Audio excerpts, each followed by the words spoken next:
Assalamualaikum warahmatullahi wabarakatuh. Kami dari kelompok 11 yang beranggotakan 1. Ulum Misbahul Ardi B10190-299. Yang kedua Diani Enda Astari B1190319. Yang ketiga Safira Serinita B1190320.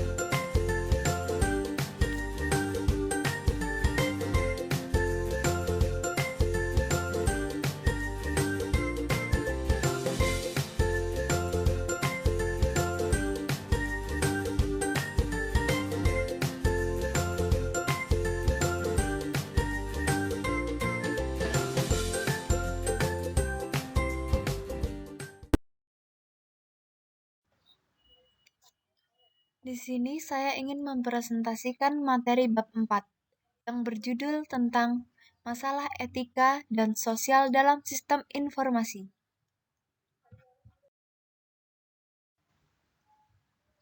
Masalah etika, sosial, dan politik yang diangkat oleh sistem informasi.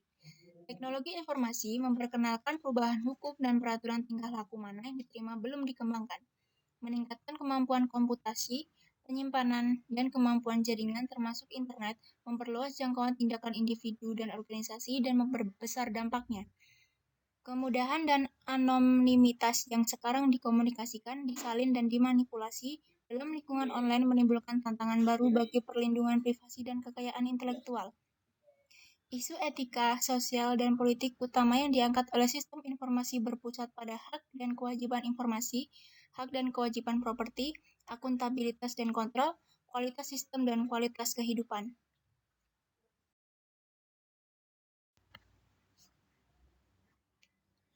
Prinsip-prinsip khusus untuk tingkah laku yang digunakan untuk memandu keputusan yang etis. Yang pertama, aturan emas. Lakukan kepada orang lain seperti yang Anda ingin mereka lakukan kepada Anda. Menempatkan diri Anda di tempat orang lain dan menganggap diri Anda sebagai objek keputusan dapat membantu Anda berpikir tentang keadilan dalam pengembangan keputusan. Yang kedua, imperatif kategoris Immanuel Kant. Jika suatu tindakan tidak tepat untuk dilakukan semua orang, itu tidak tepat untuk siapapun. Tunjukkan pada diri sendiri, jika semua orang melakukannya, dapatkah organisasi atau masyarakat bertahan? Yang ketiga, aturan lereng licin. Jika suatu tindakan tidak dapat dilakukan berulang kali, maka tindakan tersebut tidak benar sama sekali. Ini adalah aturan lereng licin.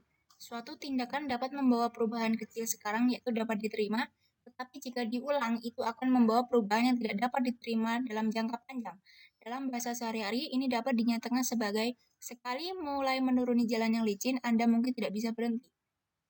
Yang keempat, utilitarian prinsip. Ambil tindakan yang mencapai nilai yang lebih tinggi atau lebih besar. Aturan ini mengasumsikan Anda dapat memprioritaskan nilai dalam urutan peringkat dan memahami konsekuensi dari berbagai tindakan. Yang kelima, risiko prinsip keengganan. Ambil tindakan yang menghasilkan kerugian paling kecil atau potensi biaya paling kecil. Beberapa tindakan memiliki biaya kegagalan yang sangat tinggi sehingga sangat probabilitas rendah. Misalnya membangun fasilitas pembangkit nuklir di daerah perkotaan, atau biaya kegagalan yang sangat tinggi dengan probabilitas sedang, yaitu menyebut dengan mobil kecelakaan. Yang keenam, aturan etis tidak ada makan siang gratis. Asumsikan bahwa hampir semua benda berwujud dan tidak berwujud dimiliki oleh seseorang, kecuali ada pernyataan khusus sebaliknya. Jika sesuatu yang dibuat orang lain berguna bagi Anda, itu memiliki nilai dan Anda harus menganggap pencipta menginginkan kompensasi untuk. Teknologi sistem informasi kontemporer dan internet menimbulkan tantangan bagi perlindungan privasi, individual, dan kekayaan intelektual maps. Penyimpanan data kontemporer dan teknologi analisis data memungkinkan perusahaan dengan mudah mengumpulkan data pribadi tentang individu dari berbagai sumber dan menganalisis data ini untuk membuat detail profil elektronik tentang individu dan perilaku mereka. Data yang mengalir melalui internet dapat dipantau di banyak titik. Coki dan alat pemantau web lainnya melacak dengan cermat aktivitas web pengunjung situs.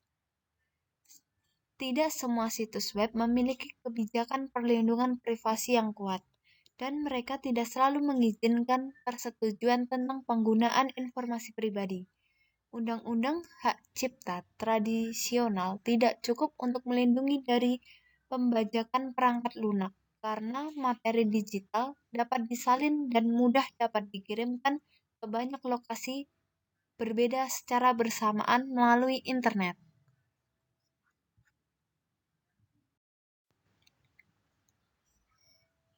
Sistem informasi mempengaruhi undang-undang untuk menetapkan akuntabilitas kewajiban dan kualitas di kehidupan sehari-hari.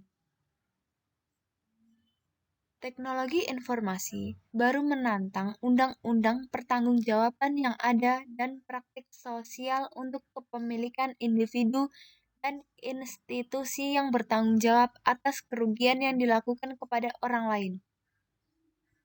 Meskipun sistem komputer sumber efisiensi dan kekayaan, tapi juga memiliki beberapa dampak negatif. Kesalahan komputer dapat menyebabkan masalah serius bagi individu dan organisasi. Kualitas data yang buruk juga bertanggung jawab dan gangguan dan kerugian untuk bisnis.